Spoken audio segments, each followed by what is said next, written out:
There is a question buried underneath almost every conversation about the modern world, and almost nobody says it out loud.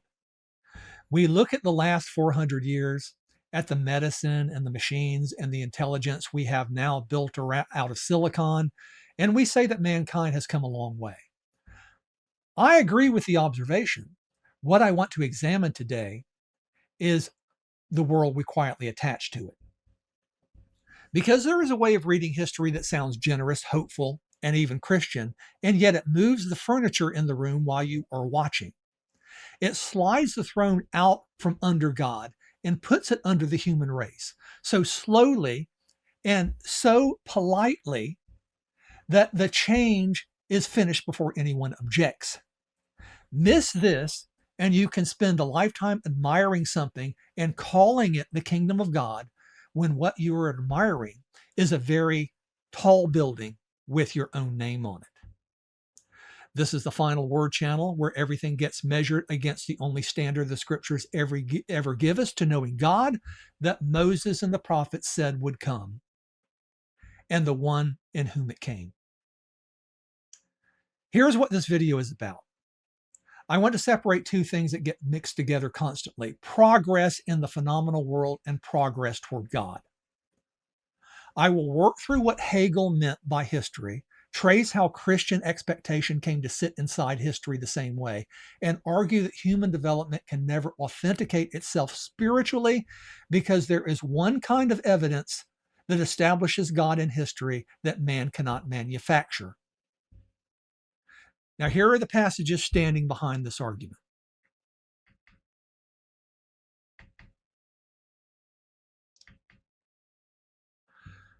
Let me start with the part everybody already agrees on. I want to concede as much as possible to the modern world before I say anything critical about it. Human beings have made enormous material progress, and nobody has to pretend otherwise. If you have an infection, I would rather you live now than in the year 1200. If you have to cross country, I would rather you have an airplane than a horse. But look at what the kind of improvements those are. They are improvements in our relationship to the physical world. We understand more of it. We manipulate more of it. We protect ourselves from its dangers. By itself, that tells us nothing about the other kind of progress. Test it with a single case. Suppose a man knows how to build a nuclear reactor. Does that mean he knows God better than Abraham did? Of course not. Suppose everybody on earth gets a university education. Does that mean humanity is more capable of recognizing divine revelation? It does not. Something changes when we stop looking at single cases and take in the whole sweep at once. We start saying, look how far mankind has come, and that phrase slides quietly from the tools to the man holding them, until the advance of civilization sounds like a spiritual ascent. The history of human capability and the history of man's relationship with God are two different histories, and they may be moving in opposite directions. Now, let me bring in the philosopher who gave this confusion its most powerful form. Before we connect Hegel to anything Christian, we have to be fair of what he was doing. G.W.F. Hegel was a German philosopher who lived from 1770 to 1831. And he looked at history very differently from the way we picture a timeline.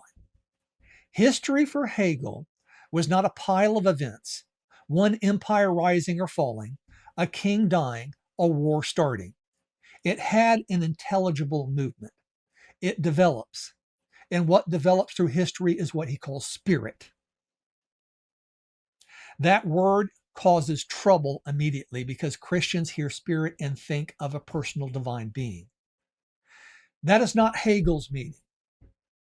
For Hegel, spirit has to do with consciousness coming to know itself.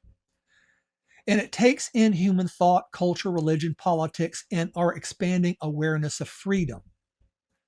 History is the process by which spirit becomes explicit to itself, so that something undeveloped becomes actual in human consciousness and human institutions. People sometimes summarize this by saying that in Hegel, man becomes God. Yeah, that's a little too crude, but it points at something real. The absolute does not stand outside human history and act on it. It becomes known through the historical development of consciousness itself. So if spirit is realizing itself through human history, rising human consciousness can be read as rising spiritual realization. That is the point to hold on to. Not that Hegel believed in progress. Plenty of people do. The important thing is that historical development itself takes part in the manifestation of spirit. The historical and the spiritual converge. And that structure outlived his idealism. Marx kept the dialectic and threw out the spirit. He said he had found the thing standing on its head and set it back on its feet. So the engine of history became material and economic conditions rather than consciousness knowing itself. But the shape never changed. History still has stages, and it still arrives somewhere at a final classless condition. That is a redemption story with the economy sitting in the seat where God used to sit. Darwin was not doing philosophy of history at all, but the century that received him was already trained to think developmentally and heard him that way. Within a generation, the same shape was running through philosophy, economics, and biology alike. And the only question left was what is developing? Spirit, said Hegel. Material conditions, said Marx. Species, said Darwin's popularizers. Once development explains everything else, it gets very hard not to explain God that way too. So hold that thought, because now we have to look at the Christian side. The history often gets told badly, and I have no interest in a cheap shot. The earliest Christians who spoke about a millennium generally expected Christ to return first and then establish his kingdom. Over time, and especially with Augustine, that shifted.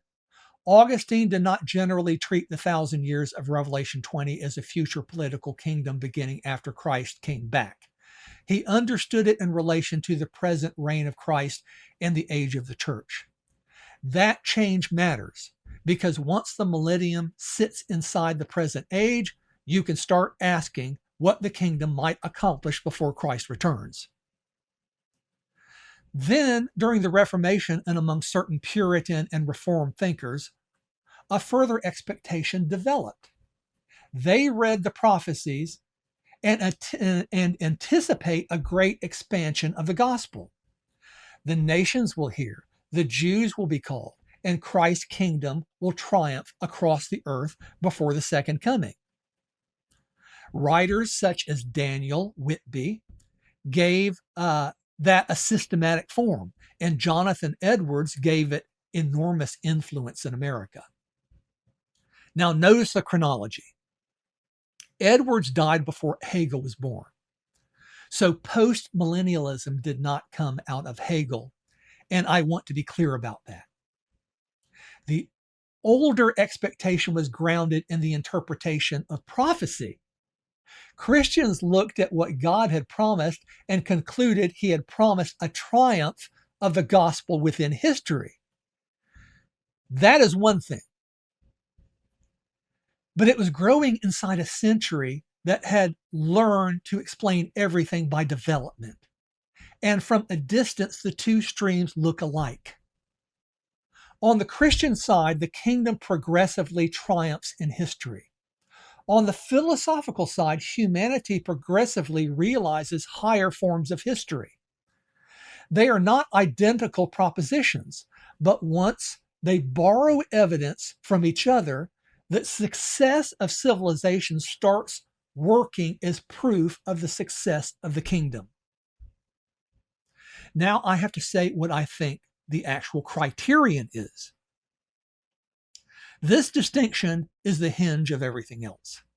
I do not want to say that Christianity simply begins with God, as though we hold an abstract concept and then apply it to history. That pushes us right back into the problem I am criticizing. The biblical pattern is more concrete. Knowledge begins for us with divine intrusion into the immanent world. There is an act. There is speech about the act. There is a promise of a further act given out ahead of history before there is anything to look at. Then the promised act arrives with those words already standing over it, fixed and public before it happened. And out of that collision, the idea we call God is formed in us. It comes second.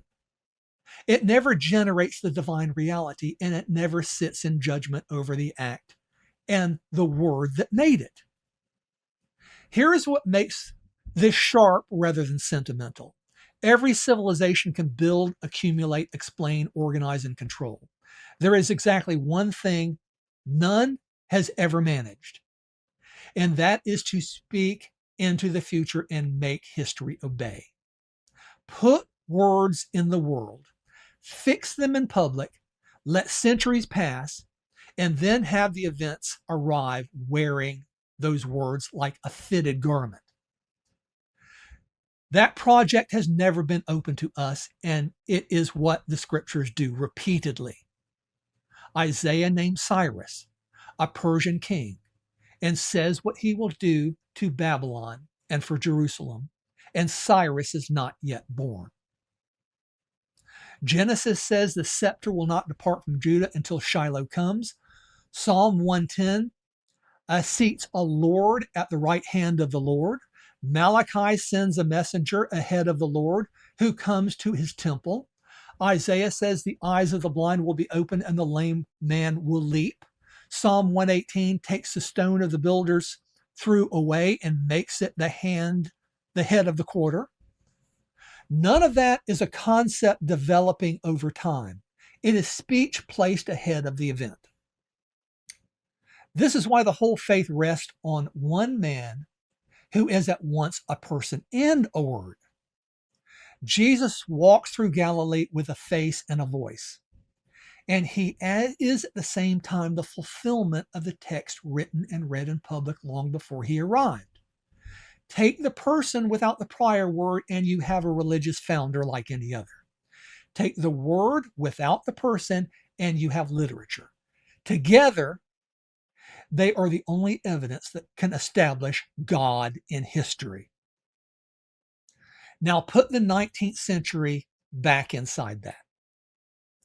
Whatever the thing developing is spirit, whether the thing developing is spirit or class, conflict or species, the human process becomes the place where the divine gets realized, and the biblical order is upside down.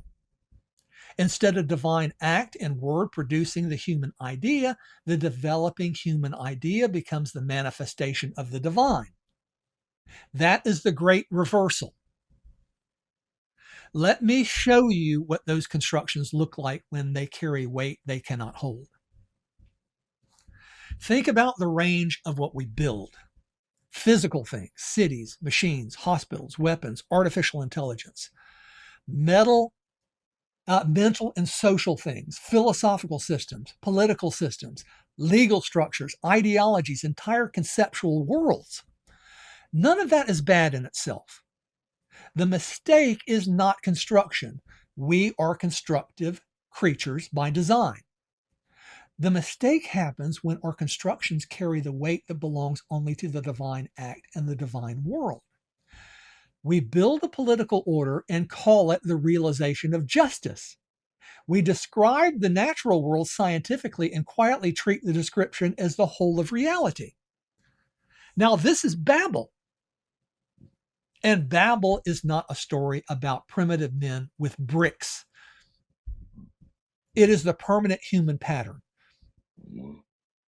Let us build a city and a tower whose top reaches into heaven, and let us make a name for ourselves. The tower is not condemned because towers are wicked, but because of what the builders expected it to do. They wanted a structure of their own making to close a distance only God can close from his side. Now, this is what I mean when I say humanity is transferring itself into the phenomenal realm. The world of appearance becomes sufficient. It closes around us and becomes the horizon until it is hard to imagine anything that does not arise inside it. Meanwhile, everything looks magnificent, and all of it can happen while spiritual apprehension gets weaker, not because anyone disproved God, but because we have built a world in which God appears unnecessary. Those two situations look identical from the outside. That brings me to the way I actually read the shape of history. When I say history is getting old, this is what I mean. I do not see history mainly as mankind growing up into maturity. I see something closer to aging. Think of a man at 70. He knows vastly more than he did at 20. He has money, property, skills, judgment, maybe a business he built himself. Measure him by accumulation, and he looks like he is progressing, but he is getting older, and none of it reverses the direction he is traveling. History may look like that. The race accumulates knowledge, technology, wealth, control, and becomes more capable every century. But accumulation is not life. A system can get larger while it runs down. I use entropy here as an analogy, not a proof. The human race may be running down spiritually while becoming more elaborate materially, with the elaboration holding the exhaustion. That is what I describe history as a failure hidden under the appearance of success. The appearance is not fake. The skyscraper really stands. The artificial intelligence really produces language. The illusion is in the inference.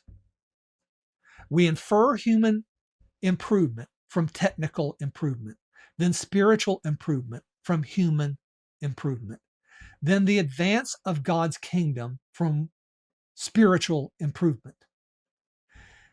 It is that chain I am rejecting, one link at a time. Now, let me apply this where it bites. I want to state the objection carefully because there is a version of it that would be unfair. I am not claiming that every postmillennialist equates technological progress with spiritual progress.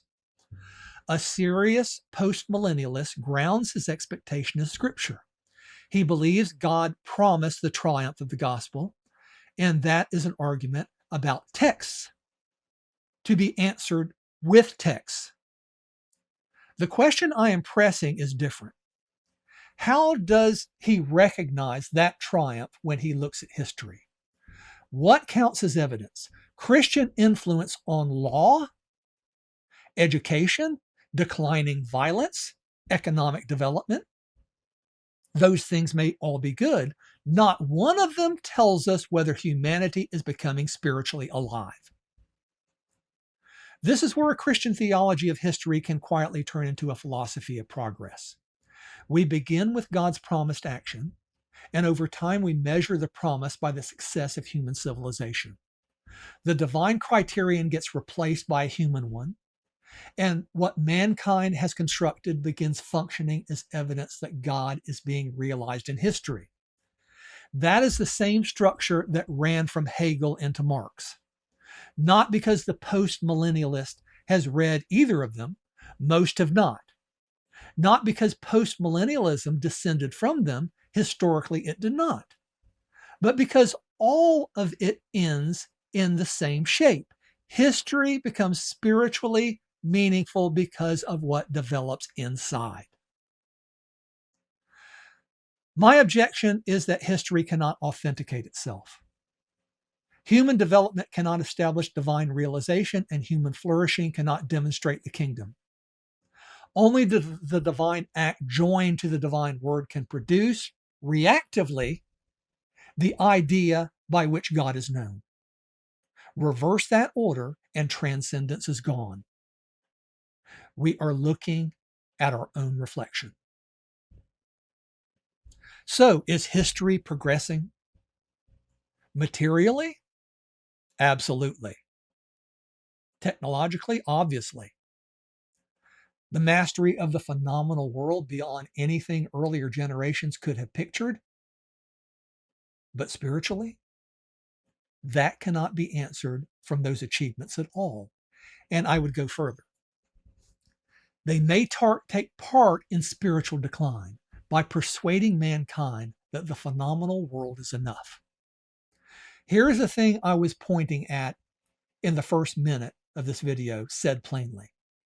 Man can now supply for himself almost everything he once experienced as dependence. He builds, he explains, he controls, he predicts, he cures. He manufactures artificial environments and artificial minds. Eventually, his own structures become so complete that he meets himself everywhere he looks. And then he calls that progress. Hegel saw spirit realizing itself in that movement. Marx saw the economy. I see the opposite of both. The divine is not becoming more fully realized in human history. Human history is becoming more capable of imitating the divine. That may be exactly what spiritual old age looks like.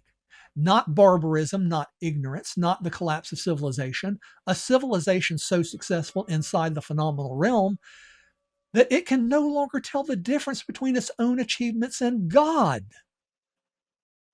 Understand what is at stake here. If human construction is your evidence, you are always one generation away from having your faith confirmed or destroyed by the news. But if the ground of your faith is the fusion of divine act and divine word, spoken ahead of the event and fulfilled in the person of Jesus, then nothing that happens in a laboratory, a parliament, or a data center touches it. That evidence was fixed in writing before the events arrived, and our success cannot strengthen it any more than our failure can refute it. So when someone tells me to look at all the progress humanity has made, I agree with it. Then I ask the only question that finally matters. What kind of progress are we talking about? Because if human construction has become our measure of spiritual advance, we have not discovered that humanity is becoming more divine. We have only started calling humanity divine. Those are not the same thing. And the difference between them is the difference between the God who speaks before the event and our own face in the glass. Thank you for watching the Final Word channel.